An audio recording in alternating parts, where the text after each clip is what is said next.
더 배움 합격의 공식 약속의 이름 최승건입니다. 자, 드디어 조선의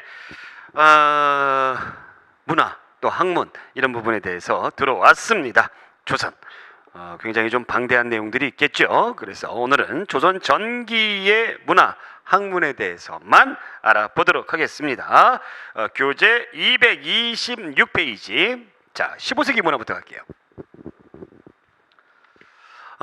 15세기 때는 아무래도 이제 건국초다 보니까 여러분들이 약간의 그 구분을 해주셔야 되는 게 15세기는 건국초다 보니까 좀 진취적이죠. 그리고 되게 포용적이에요. 그래서 모든 것들을 이제 좀 받아들이고자 하는 그런 것들을 좀 15세기 때 이제 들어갈 수가 있겠고, 그 다음에 16세기 들어가게 되면은 이때의 문화의 주인공은 누구냐면 살인입니다. 살인. 그래서 이 살인들과 관련된 문화적인 특색이 많이 나타난다. 그래서 15세기에 비해서 진취적이거나 포용적이지 못했던 그런 부분들이 이제 16세기 때 나타나는 것이고요. 그래서 이제 15세기, 16세기 때의 내용들을 우리가 공부를 하도록 하겠습니다. 성리학. 성리학은 뭐 고려 시대에도 다뤘기 때문에 여러분들 다 아시리라 믿습니다. 인간의 심성과 우주의 원리를 다룬다 해서 송나라 때 주의가 했기 때문에 주자학이라고도 하고요. 고려 말 안양에 도입을 했죠. 신진사대부들의 학문적 기반이 됐고요. 불교 등 다른 사상은 배격하려는 어떤 그런 모습들을 볼 수가 있다라는 겁니다. 자, 15세기 때의 민족 문화. 좀 굉장히 그 다양하면서도 뭐라고 그럴까요?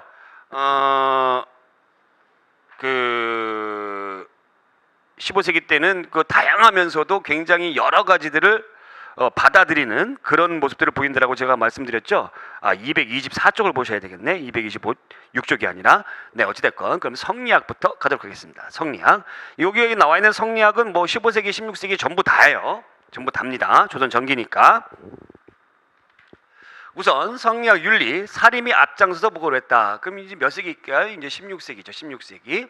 그러니까 15세기 때는 성리학이 원래 고려 말대 신진 사대부들의 어떤 그런 모습이다라고 보시면 되겠고요. 여기서 말하는 거는 이제 16세기 사림인들입니다. 도덕과 의례의 기본적인 소학. 이 어린이들이 공부를 한다 해서 소학입니다. 그 다음에 관원상제를 다루는 뭐 주자, 가래 이런 것들을 굉장히 강조한 거죠.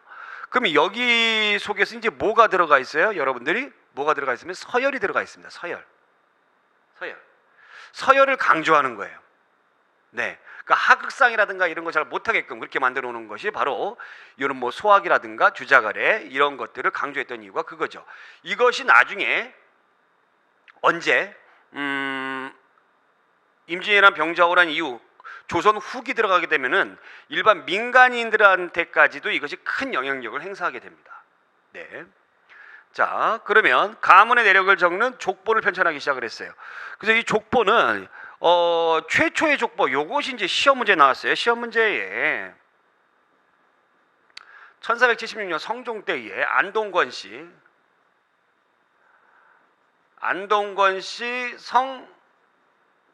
화보가 최초입니다. 최초. 우리나라 족보의 최초예요. 약간의 메모해 두세요. 이 성화라는 거는 뭐냐면은 연호예요. 연호. 중국의 연호예요. 그걸 이제 따가지고 한 거예요. 그러니까 성화년에 이걸 만들었다라는 겁니다. 이 족보를 편찬했고요. 국가에서도 뭐 충신이나 효자, 연려 등을 찾아 상을 주었다. 이것이 전부 다 성리학적인 모습이죠. 그 다음에 사람마다 지위에 맞는 역할을 수행한다는 성리학 명분론, 성리학적 명분론. 이게 무서운 거예요. 그래서 지배층과 피지배층, 남자와 여자 등에 대한 신분 구조 이런 것들, 구분 이런 거 굉장히 강조하는 거죠. 그래서 이것이 이제 민간 사회까지 번져나가는 것이 언제다? 조선 후기다. 그죠? 그래서 여자는 남자한테 절대 대들면 안 된다. 뭐 이런 것들. 자, 성리학적 연구에 심화 보겠습니다. 이제 요게 이제 중요한 건데, 우선 너무너무 유명한 동방의 주자죠. 이황 선생님 주리론을 강조하는데, 성리학은 두 가지로 돼 있다라는 겁니다. 뭐로 돼 있느냐? 이치, 근본 원리인 이와 이것을 이답게 해주는 행동 원리인 뭘로 돼 있다? 기로 돼 있다. 그래서 이를 중요시 여긴다 해서 주리론, 기를 중요시 여긴다 주기론이에요. 이황 선생님은 근본 원리인 이를 중요시 여겼어요. 주리론을 주장했습니다. 그래서 이 사람이 지은 저서가 성학십도입니다. 성학이라는 건 뭐냐면 임금이 공부해야 될 학문이에요. 그 임금이 공부해야 될 10가지의 도리, 그 다음에 주자서절료 이런 걸 저술을 했어요. 이원호 선생님은 높은 관직에 나아가지 않았죠. 주로 후학양성에 힘을 기울였죠. 그죠? 그래서 성학십도, 주자서절료, 그래서 동방의 주자죠. 동방의 주자. 네. 그래서 일본 성리학 발달에 영향을 주었고요. 그 다음에 이 선생님 주기론입니다. 주기론, 기를 강조했습니다. 그래서 이분은 뭐 주요 관직을 역임했던 사람이기 때문에 임금에게 성학십도뿐만 아니라 여러 가지를 전부 다 집대성 해가지고 올려요. 중요한 거를 집대성해서 올려요. 그래서 성학지묘예요. 성학지묘. 집요하게 얘기했어요. 이는 좀 많이 따졌죠. 전하, 뭐 군사가 10만 원 돼야 돼요. 집요한 사람이에요. 성학지묘. 경몽요결 이런 것들을 저술했고요. 이분은 이제 그 뭐 국방 문제라든가 현실 문제에 굉장히 개혁을 하기 위해서 노력을 했다라는 거 정도는 여러분들이 잘 아시리라 믿습니다. 그런데 더 중요한 거는 여러분들이 페이지 330쪽을 보셔야 돼요. 저도 볼게요. 페이지 330쪽을 보시면 이 성리학과 관련돼 가지고 어려운 부분들이 나와요. 성리학과 관련돼서. 그래서 어떤 사람이 나오냐면은 여기에 나와 있는 사람들 다 알아두셔야 돼요. 조광조도 알아두셔야 되고요. 특히 서경덕 이보다는 뭐를 중요시하겠다? 기를 중요시하겠다. 서경덕은 여기다가 서경덕은 뭐를 중요시하겠다? 기를 중요시하겠다. 황진이의 연인이죠. 네, 기를 중요시하겠고요. 그 유교, 불교, 도교를 하나로 통한다고 보았다. 그 다음에 우주를 무한하고 영원한 기로 보는 태허설을 강조했습니다. 태허설. 이것도 알아두시기 바랍니다. 자, 그 다음에 사단칠정론.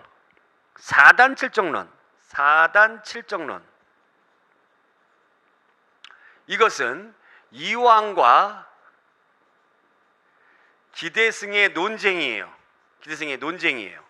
자, 그거를 한번 쭉 읽어보면은 사단칠정론, 사단과 칠정에 대한 이기론적 논쟁으로 이왕과 기대승의 논쟁이 대표적이다. 사단이란 맹자가 말한 도덕적 가치의 실말입니다. 그래서 측은지심, 수호지심, 사양지심, 시비지심, 이거 도덕에 잘 나왔던 내용이죠. 칠정이란 예기와 중용에 나오는 희노애락, 구, 그 다음에 오, 욕, 이겁니다. 이원호 선생님은 사단을 이, 그 다음에 칠정을 기로 보았습니다. 그래서 이와 기가 서로 나눠져 있다. 이거를 우리가 뭐라고 불러요? 이기 이원론이에요. 그러면 이와 기가 서로 나눠져 있는 것이 아니야. 하나야. 이기 이론론이에요. 그죠? 그러면 이원호 선생님은 뭐를 강조했죠? 이기 이원론을 강조했죠. 네. 자, 그 다음에 그 밑에 이제 성리학 나와 있죠. 성리학. 경과 의를 근본으로 하는 성리학 실천적인 학풍. 이거 강조했던 사람이 조식. 그 다음에 동몽선습은 애기들이 공부하는 성리학이에요. 그래서 여러분들 그 뭐 민재인이 박쌤과 함께 중종 때에 저술을 했다. 요것도 알아두시기 바랍니다. 아시겠죠? 요 정도는 여러분들이 알아두셔야 돼요. 그래야지만 여러분들이 시험 문제에 의해 성리학과 관련된 그런 학자들과 관련된 내용이 나오면 여러분들 당황하지 않고 풀릴 수가 있습니다. 네. 자, 그러면 서원 보겠습니다. 서원. 네. 서원은요, 이게 16세기 때 나오는 거잖아요. 누가 만든 거예요? 이게 살인들이 만든 거예요. 서원은 원래 선현 제사 보내고 제사 지내고 학문 연구하고 후진 양성하는 것이죠. 선현 제사 같은 경우에는 뭐 공자 뭐 이런 사람들 제사 지내는 거잖아요. 그죠? 예, 최초의 서원은 주세붕이 백운동에다 만든 백운동 서원이에요. 이것이 이름을 바꾸자 나중에 소소서원으로. 이거를 누가? 임금이 지어줍니다. 그래서 임금이 이름을 주어줬어요. 액자를 주었어요. 그래서 이런 서원은 우리가 뭐라고 불러요? 사액서원이다. 액자를 하사했다. 사액서원이다. 이게 나오죠? 누가 건의했죠? 이왕이 건의했습니다. 그러면 액자만 달랑 줍니까? 아니죠. 토지도 주죠. 노비도 주죠. 세금도 안 되죠. 자, 그러다 보니까 사람들이 너도 나도 뭘 세우기 위해서, 서원을 세우기 위해서 굉장히 노력을 하는 거죠. 그럼 이 서원이 조선 후기 들어가게 되면은 긍정적인 기능보다는 폐단이 훨씬 많아지더라라는 거죠. 첫 번째 폐단이 붕당의 근거지가 되고요. 두 번째 폐단이 여기에서 백성을 상대로 해가지고 고리대를 합니다. 그래서 백성의 삶을 힘들게 만들고, 그 다음에 면세를 하다 보니까 국가재정이 어려워지게 되는. 그래서 서원을 정리했던 사람들 같은 경우에는 영조가 있었고요. 그 다음에 대원군은 더 대규모로 정리를 해가지고 47개소만 내비뒀죠. 이것이 서원이다라는 거고, 그 다음에 향약입니다. 향약. 향자 들어가면 우리나라 또는 지방, 그 지역, 자기 고향, 그걸 얘기한다고 그랬죠. 향약. 약속이에요. 그 지역, 그 동네의 약속이에요. 이게 원래 중국 거예요. 중국 거. 향촌 주민들이 지켜야 될 자치규약입니다. 네, 자치규약이에요. 여기에 이제 유교적 덕목을 제시했어요. 이것을 사림 세력들이 자기 지역을 장악하는 수단으로 이용을 했던 것이죠. 그래서 네 차례의 큰 사화가 있었음에도 불구하고 16세기 때에 사림들이 훈구 세력을 몰아내고 중앙을 장악할 수 있었던 두 가지가 무엇이냐라고 물어본다면 바로 서원과 향약입니다 라고 대답해 주셔야 된다라는 겁니다. 자, 향약 보겠습니다.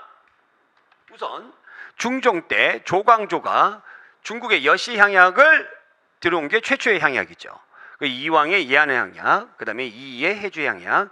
이왕 선생님은 이제 경상도 지방에 많이 계셨기 때문에 이쪽에서, 이 선생님은 이제 아무래도 기호학파다 보니까 해주 쪽. 해주가 어디입니까? 경기도 바로 위에 그 황해도 그 지역이죠.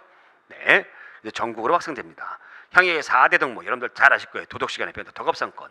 좋은 거 서로 권하자. 과실상규. 나쁜 거 서로 못하게 하자. 예속상교. 좋은 풍습은 서로 나누자. 환난상율. 어려울 때 서로 도와주자. 자, 여기에서 사림들이 굉장히 강조했던 것은 바로 이거예요. 과실상규하고 환난상율이에요. 어려울 때 서로 도와주자. 그럼 누가 어려울 때? 내가 어려울 때. 그러면 이것을 어렵게 하기 위해서 사림들이 백성들을 도와주기 위해서 했던 제도가 있었죠. 그게 바로 뭡니까? 사창이라는 제도가 있었죠. 지역에 있는 양반들이 자기가 자치적으로 이렇게 창고를 만들어서 어려운 백성들을 도와주는 사창이라는 제도가 있었죠. 그래서 백성들을 도와줍니다.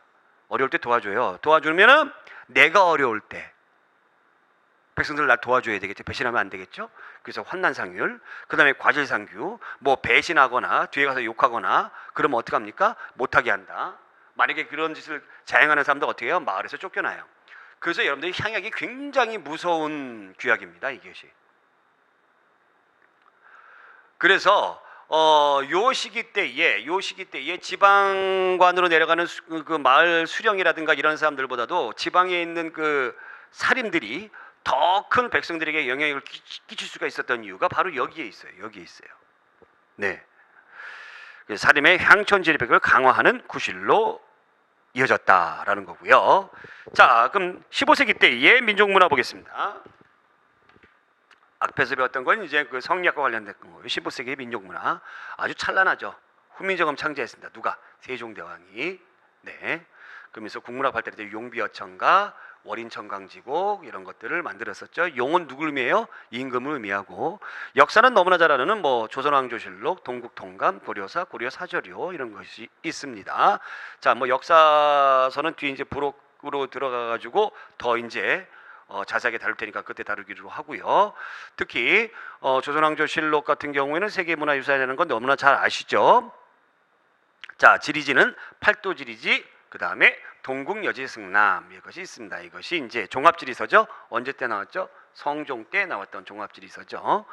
그러니까 이때의 민족문화는 거의 세종 아니면 성종이에요. 네.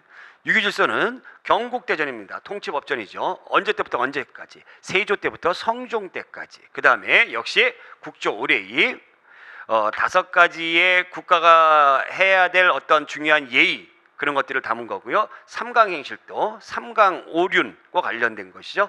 행실도예요. 그래서 글자와 뭐가 있습니까? 그림이 같이 있는 삼강행실을 강조하는, 유교적 어떤 통치질서를 강조하는 그런 것들이다라는 거고요. 자, 과학도 발전합니다.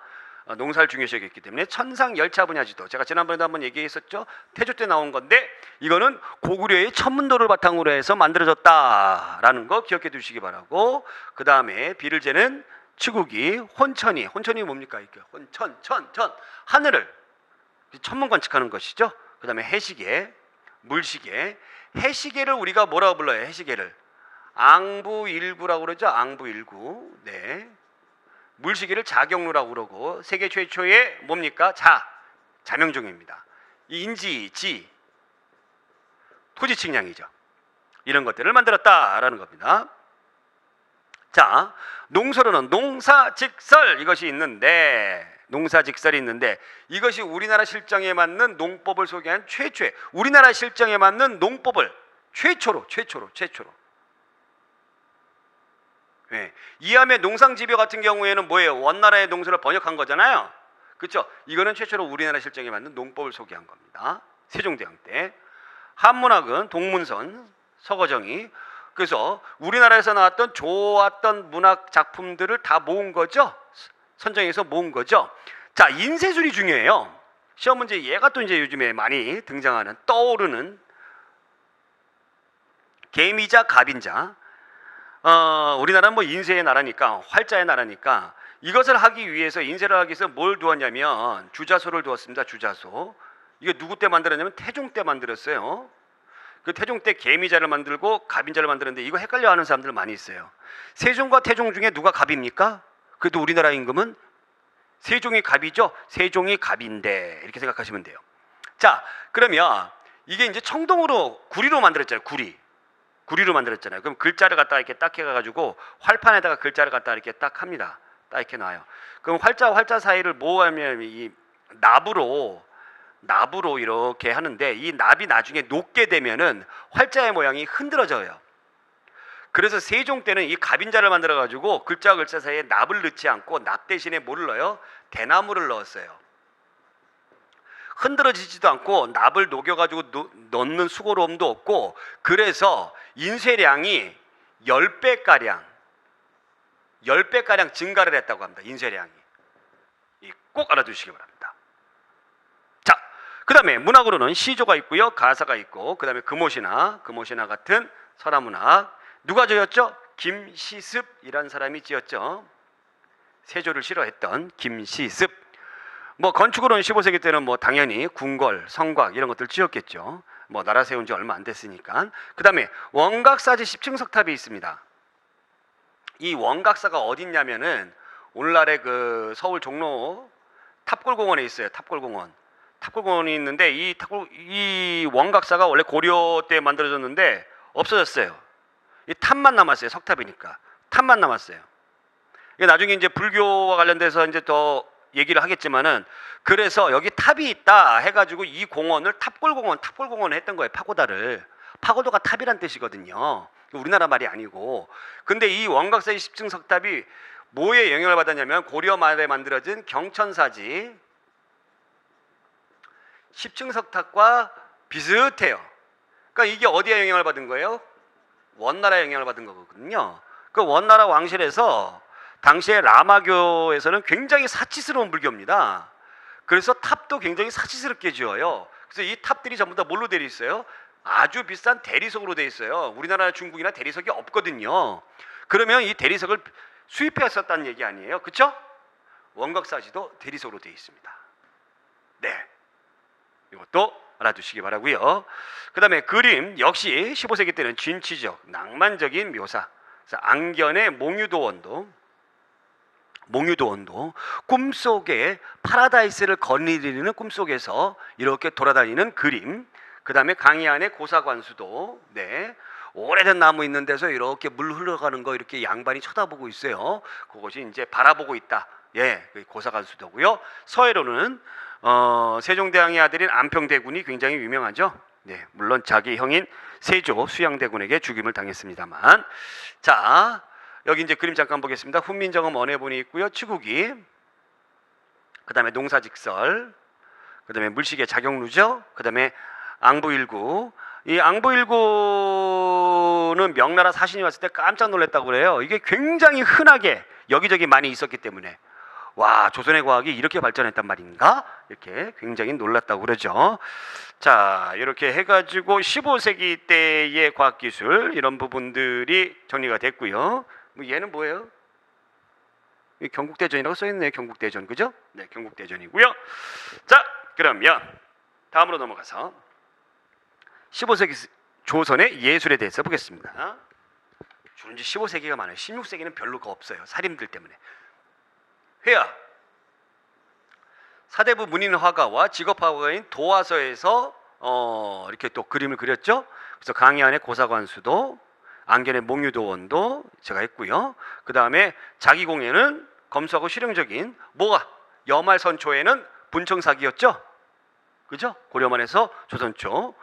음악으로는 유교 의례와 이 세종이 중요합니다. 세종이 악보를 만들었어요. 정간보라는 악보를 만들었습니다. 이렇게 우물정자 이렇게 해가지고 여기에 이제 그 어떤 악보를 굉장히 과학적으로 만들었다고 합니다.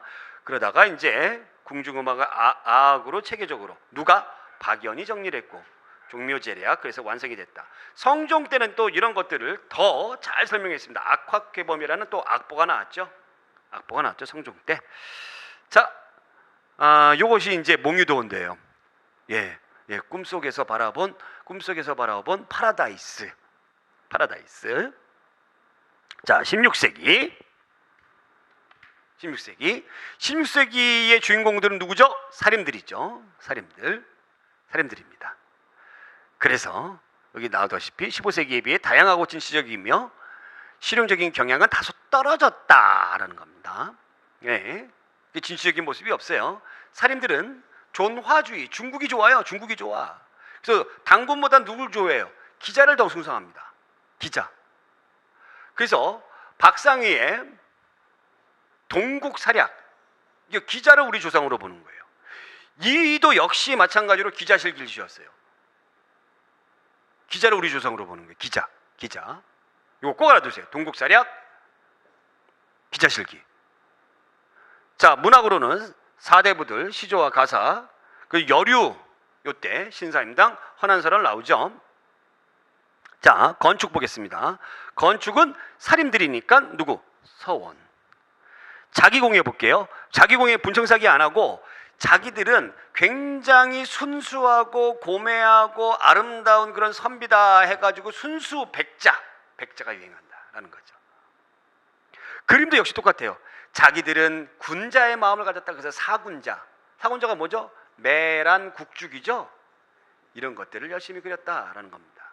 서해로는 너무 유명한 한호 석봉이 있고요. 16세기 때는 그러니까 누가 그 시대의 주인공이냐 이거에 따라서 문화라든가 학문이라든가 이런 경향들이 굉장히 많이 달라지죠. 네. 자, 요것이 이제 서원의 모습입니다. 요 백운동이라고 써 있죠. 백운동, 소수서원. 네, 명종이 크게 이름을 지어가지고 이렇게 사액서원이 되었습니다. 자, 이렇게 해서 우리가 조선 전기의 문화의 모습에 대해서 심도 있게 알아보았고요. 자, 다음 시간에 조선 후기의 학문과 문화에 대해서 알아보도록 하겠습니다. 오늘 여기까지. 고맙습니다.